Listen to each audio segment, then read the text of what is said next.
বিয়েবাড়ির রোস্ট কথাটা শুনলেই আমরা ভাবি হয়তো এটা রান্না করতে অনেক কিছু প্রয়োজন। আসলে মোটেই না। আমাদের ঘরে যেসব উপকরণ থাকে তা দিয়েই তৈরি করা যায় এই মজাদার রেসিপি।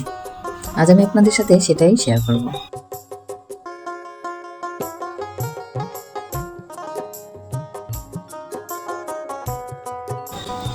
এখানে আমি মুরগির পিসগুলো ম্যারিনেট করার জন্য একটা পাত্র নিলাম। এর মধ্যে প্রথমে দিলাম টক দই, মিষ্টি দই, রসুন বাটা,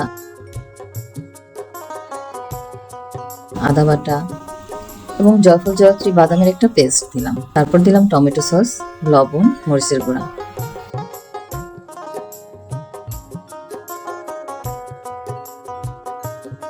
এবার ভালোভাবে মেখে নিয়ে মুরগির টুকরোগুলো দিয়ে দেব।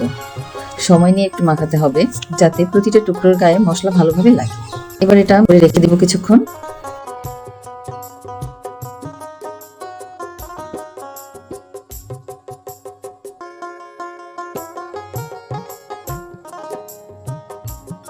এখন আমরা পেঁয়াজের বেরেস্তা তৈরি করে নিব।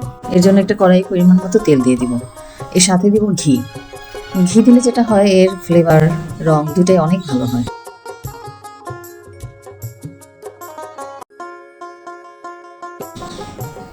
বেরেস্তা হয়ে গেলে সেই একই তেলে আমরা মুরগির টুকরোগুলো ভেজে নিব।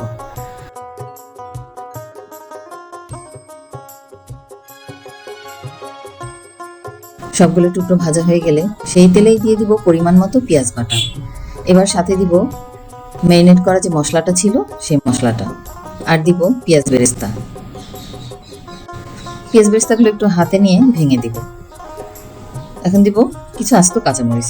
এবার এটা ভালো করে কষিয়ে নিয়ে কষানো হয়ে গেলে এর মধ্যে দিয়ে দিব সেই ভেজে রাখা রোস্টের টুকরোগুলো।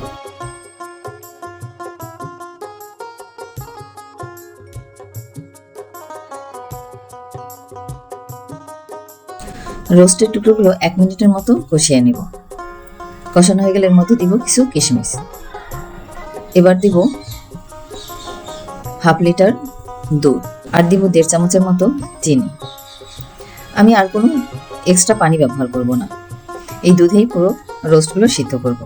সিদ্ধ হয়ে ঝোলটা মাখামাখা হয়ে গেলেই আমার রান্নাটা মোটামুটি শেষ।